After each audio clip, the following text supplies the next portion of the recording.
So hello dear student, কেমন আছো? I hope প্রত্যেকে ভীষণ ভালো আছো। স্ক্রিনের উপর একটা কোশ্চেন আছে লাভ ক্ষতি চ্যাপ্টারের। এই কোশ্চেনটা আমরা প্রথমে মন দিয়ে পড়বো, বুঝবো, তারপর অঙ্কটা প্র্যাকটিস করবো। ওকে, কি বলেছে দেখো। বলেছে যে একটি বইয়ের নির্ধারিত মূল্যের ওপর 10% ছাড় দিলে প্রকাশকের 20% লাভ হয়। কত পার্সেন্ট ছাড় দিলে? 10% ছাড় দিলে লাভ কত হয়? 20%। বেশ, ছাড়ের পরিমাণ 15% হলে, আগে 10% ছাড় দিচ্ছিল, এখন ছাড়ের পরিমাণটা 15% হলে প্রকাশনের লাভ্যাংশের পরিমাণ অপশন এ আছে 16.2-3%, অপশন বি আছে 13.1-3%, অপশন সি আছে 15.16% এবং অপশন ডি কোনোটি নয় আছে। ওকে, তাহলে চলো ফটাফট করে অঙ্কটা করতে থাকি।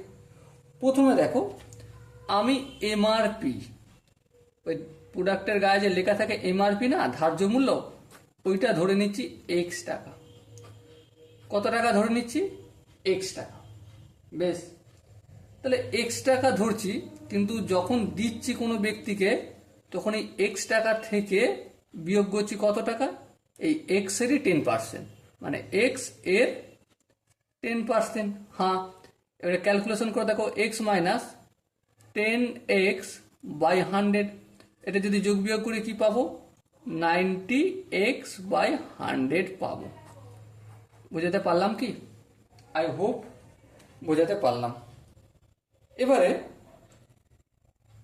এই যে সাইকেলটার ম্যানুফ্যাকচারিং কস্ট আমি জানি না। জানি কি? জানি না। ম্যানুফ্যাকচারিং কস্ট বা তৈরি করতে বা কিনে এনেছে সেই কস্টটা আমি ধরছি ওয়াই টাকা। কত টাকা? ওয়াই টাকা।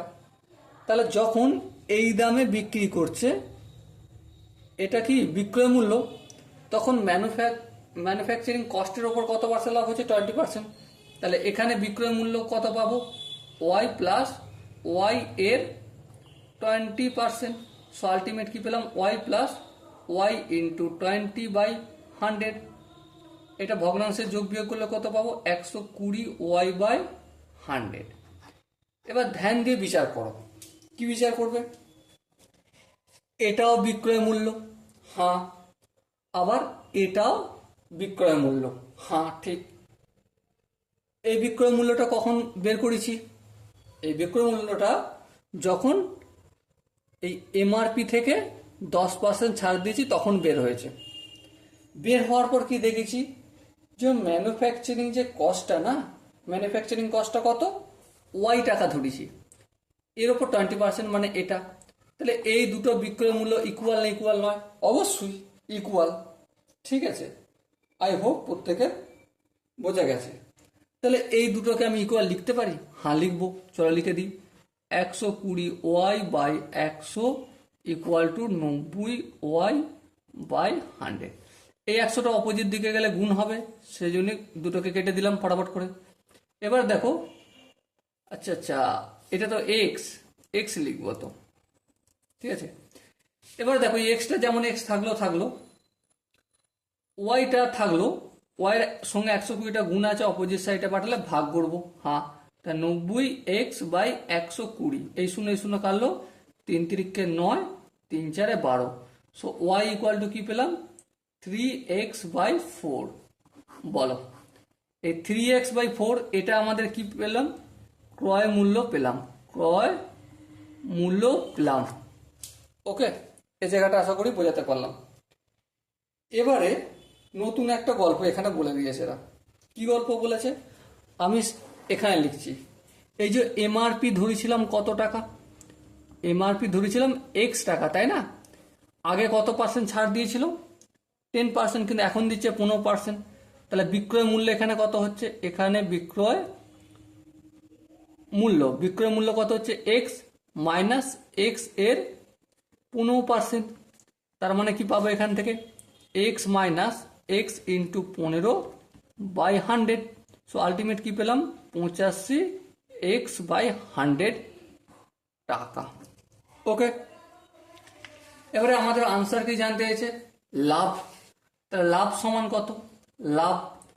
লাভ সমান বিক্রয় মূল্য মাইনাস ক্রয় মূল্য। তাহলে 15% ছাড় দিলে কত লাভ হচ্ছে সেটা বের করতে গেলে দেখছি 15% বিক্রয় মূল্য লিখতে হবে প্রথমে। 15% বিক্রয় মূল্য মানে 85x/100, এটা বিক্রয় মূল্য, মাইনাস ক্রয় মূল্য কত 3x/4, এই 3x/4 লিখলাম। ভগ্নাংশের যোগ বিয়োগ করবো, 100 আর 4 লসও কত হবে, অবভিয়াসলি 100 হবে, 100কে 100 দিয়ে ভাগ করলে 1কে 85x দিয়ে গুণ করলে ওটাই হবে। 100কে 4 দিয়ে ভাগ করলে 25, 25কে যদি 3 দিয়ে গুণ করি 75x। তো আলটিমেট কি পেলাম, 85x থেকে 75x বিয়োগ করলে 10x/100, এই শূন্য কেটে গেল। সো আলটিমেট কি পেলাম, x/10 টাকা লাভ হচ্ছে। এবারে শতকরা লাভ আমাকে বের করতে হবে। হ্যাঁ, তাহলে শতকরা লাভ,